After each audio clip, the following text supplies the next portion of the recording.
Hi, welcome. Enjoy the content, subscribe, and turn on notifications. Lucas walked slowly down the sidewalk, with measured steps, like someone trying to delay the inevitable. Every meter he covered was a silent effort to control the avalanche of emotions pulsing inside him. This walk wasn't meant to clear his mind or change his thoughts but to organize them, to find some shred of serenity before crossing the threshold of his home and facing what, for a long time, he knew would happen. The path was familiar, but the feeling was like heading to an entirely different destination, as if the man who left that morning wasn't the same one returning now. When his hand touched the doorknob, he closed his eyes for a second, took a deep breath, and turned it firmly. As he entered, he noticed the heavy atmosphere in the air, something dense that didn't need to be explained because it was already understood between them. Olivia was sitting at the table, her hands clasped on the surface, her fingers restless, pressing against each other. She briefly raised her eyes but quickly looked away, like someone afraid of being judged by someone who already knows the whole truth. The silence between them wasn't due to lack of things to say but rather filled with everything that had accumulated over months: suspicions, discoveries, resentments, and most importantly, the certainty that what once united them no longer existed. Lucas dropped his keys on the counter, took off his coat, and hung it on the back of a chair with an automatic motion, without any hesitation or dramatic gesture. There was no room for scenes or theatrics. He positioned himself in front of her, arms crossed, standing still, observing every reaction that appeared on Olivia's face. She seemed to shrink with each passing second, as if the weight of what she was about to say was too crushing to bear with dignity. Lucas didn't utter a word. He just looked at her, waiting, giving her the opportunity that, for him, was essential, for her to say out loud what he had known for a long time. Her discomfort was evident, but it didn't compare to Lucas's almost unsettling calm. He had spent sleepless nights, mentally gone through all the possibilities, suffered silently through each confirmation he had gathered over time, until reaching this moment. Now, there was no more space for despair, anger, or pleas. He was there like someone watching the end of a story that, although painful, needed to be concluded. Olivia tried to sketch some defense, perhaps an explanation, but Lucas's firm and serene gaze made her understand there was no need for lies or excuses. He wasn't looking for justifications, didn't want to hear twisted versions. What he wanted was simply the truth, said directly, as a minimal gesture of respect that might still remain between them. Her first words came out haltingly, in a low tone, almost inaudible, as if saying it would shatter the little structure she had left. She confessed, tears streaming down her face, that she had gotten involved with someone else, that she had tried to fight it, that she felt confused, that she didn't want to hurt him. Lucas remained standing, looking at her, with the impenetrable expression of someone who had heard those justifications 1,000 times, even though this was the first time she verbalized them. His pain had transformed into something else, a bitter but necessary acceptance that prevented him from reacting with any emotional outburst. As Olivia broke down, Lucas stayed firm, like a rock resisting the impact of waves. Every word she spoke, every attempt to explain or soften what was, essentially, an act of betrayal, only reinforced the chasm that had formed between them. When she finished, there was no argument, no dramatic scene. Lucas just took a deep breath, glanced toward a corner, as if confirming to himself that the suspicion he had so feared had finally become an undeniable certainty.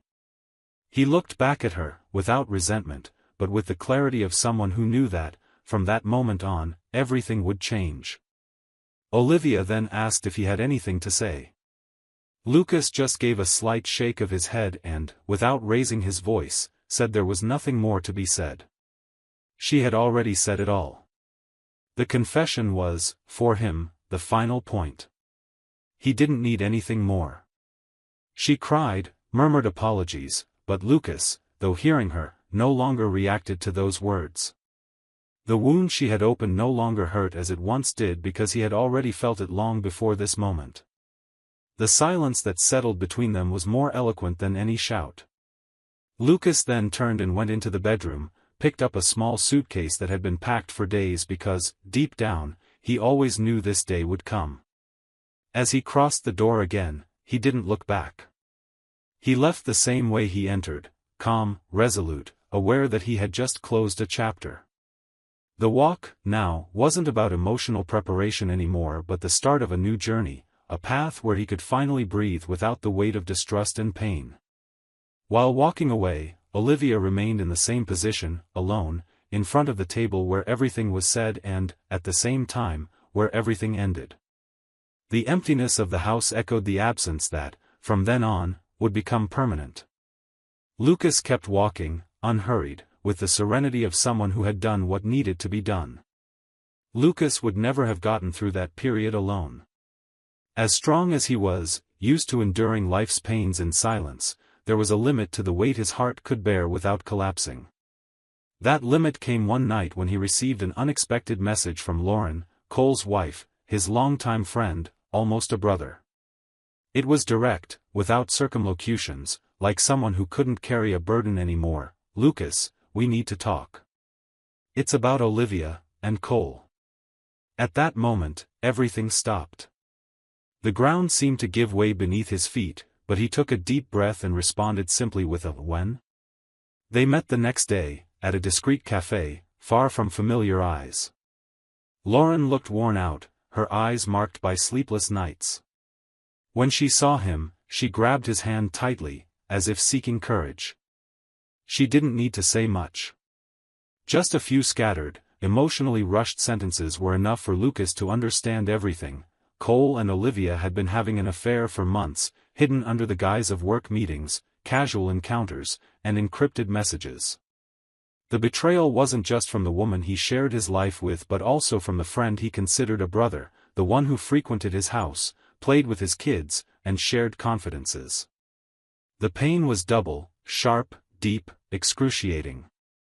Lauren told him how she found out: strange hours, a different perfume, inconsistent excuses.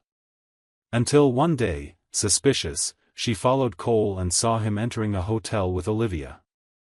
She didn't confront him immediately, didn't make a scene. Instead, she chose to be sure, gather proof, protect herself, and above all, protect Lucas, who, to her, didn't deserve to live such a cruel lie.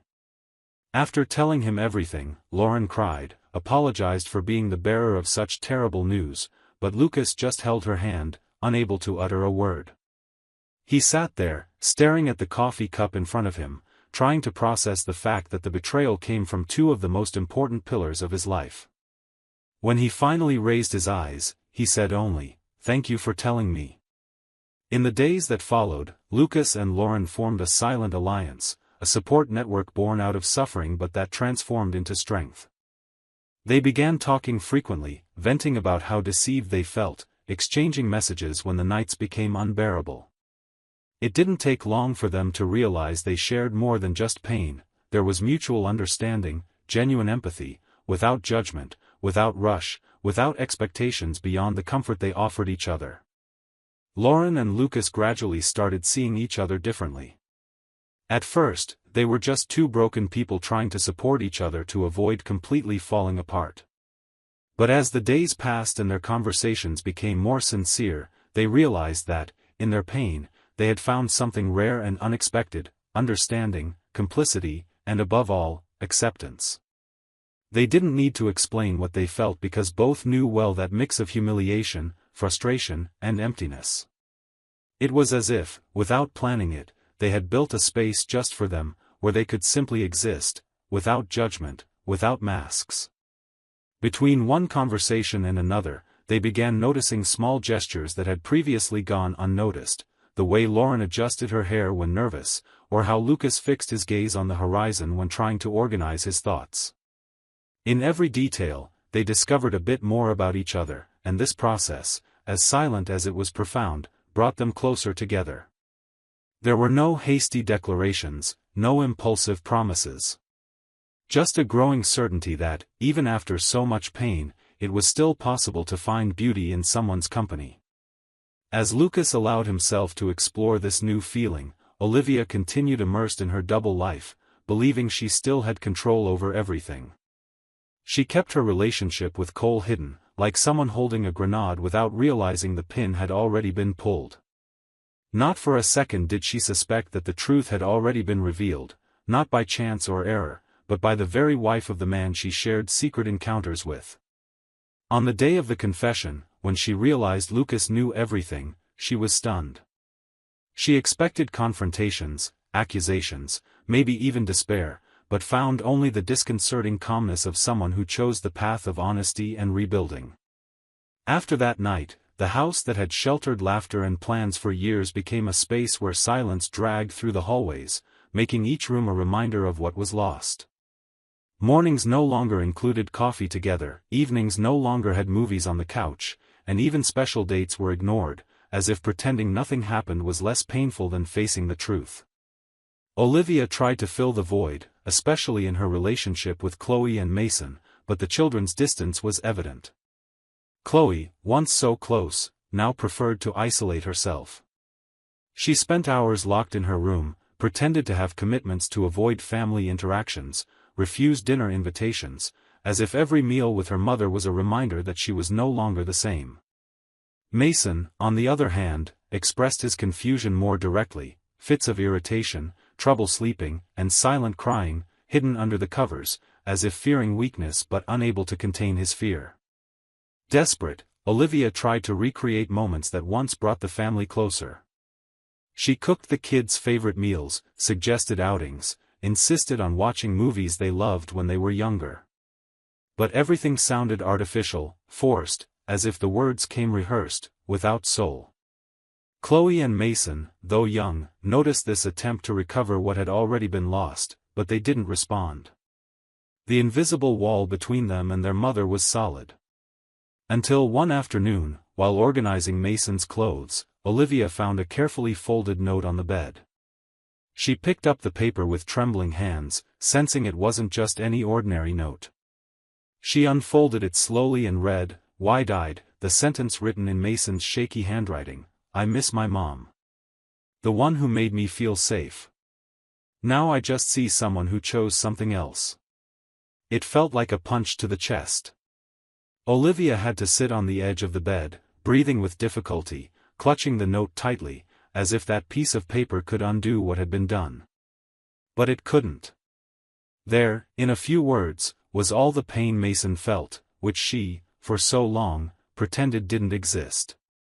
She stood up, left the room, and descended the stairs with slow steps. She sat on the first step, motionless, staring into the void, unable to think, unable to cry. The note still clutched between her fingers, like an unchangeable verdict. And there, alone, for the first time, she realized that wanting to fix things wasn't enough, that preparing their favorite dish or pretending happiness during outings didn't matter. Trust, once broken, isn't rebuilt with good intentions but with actions she might no longer have the opportunity to take. For the first time, Olivia understood that it might be too late. On the day Lucas left home with his suitcase, he stopped in the middle of the sidewalk, looked at his phone, and with steady fingers typed a single message, "I've handled my part. Good luck with yours." He hit send and, for the first time in months, felt some of the weight lift from his shoulders. There were no more doubts, no turning back. He had done what needed to be done. Across town, Lauren read the message while sitting on the edge of her bed, her heart racing. She knew this moment would come, but she didn't think it would be so quick, so real, so final. She put the phone in the drawer, stood up, and for the last time went to the living room where Cole was watching TV, completely oblivious to what was about to happen. She stood there for a few seconds, observing the man she once chose as her husband, who now was just another stranger sharing her roof. Without raising her voice, without shedding a tear, Lauren said, with the firmness of someone who had no more room for hesitation, "I know about you and Olivia. And so does Lucas. He just left home. And that's exactly what we're doing now. Cole, pack your bags and leave." Cole froze for a second, like someone who can't believe he's been caught. But when he looked into Lauren's eyes, he saw there was no room for excuses or justifications. There was no fight, no argument, just a decision already made. Without saying a word, he stood up, went into the bedroom, and within minutes emerged with a suitcase in hand, passing by Lauren without meeting her gaze. Time passed, and as if following a pre-written script, the divorce was finalized for both couples. The hearings were quick, cold, without dramatic appeals or attempts at reconciliation. Each signed their papers, gathered their documents, and carried the definitive silence that accompanies endings where nothing more needs to be said. Lauren and Lucas, free from their past commitments, began forging new paths, each initially focusing on rebuilding their own lives, until they realized that the silent bond that united them in pain could also be the beginning of something completely different. Olivia, on the other hand, found herself alone, with the divorce papers in a drawer, shared custody of the children, and a void that, no matter how hard she tried, she couldn't fill. She sought some meaning in Cole for everything she had destroyed. They arranged to meet at a discreet cafe weeks after both were officially separated. When she saw him, she immediately noticed something had changed. He seemed more distant, less present, like someone who knew this chapter had actually ended before it even began. During the conversation, Olivia was direct, without beating around the bush. "I don't want to continue this, even now, with both of us separated." She spoke sincerely because, for the first time, she realized this was nothing more than an escape, a distraction that ultimately cost her own family. Cole slowly shook his head, as if he had expected to hear this. There was no argument, no pleading. Just a resigned silence that said more than any argument could. But what truly caught Olivia off guard happened a few days later, when, passing through a park, she saw from afar a scene that made her heart tighten. Lucas and Lauren walked side by side, calm and smiling, while Mason ran ahead, followed closely by Chloe, who laughed loudly. Olivia stopped, rooted to the spot, unable to look away. She saw there a family, the same family that, one day, had been hers. But now, rebuilt in a way she could never have imagined. Lauren held Lucas's hand naturally, without hiding anything, without guilt, without lies. It was a simple, true love, born from pain but now blossoming in peace. In that moment, Olivia realized that what remained for her were only memories and regrets. Lucas had moved on, and not just with someone else, but with someone who knew how to embrace him, understand him, and love him in a way she, at some point, stopped doing. Suspicious of your wife or daughter-in-law? Don't go through what we saw in the video. Check the link in the comments and get the ebook with valuable tips and investigator-approved sites to clear your doubts. Thank you for watching the video. If you enjoyed it, don't forget to subscribe to the channel and turn on notifications so you won't miss any updates. See you next time.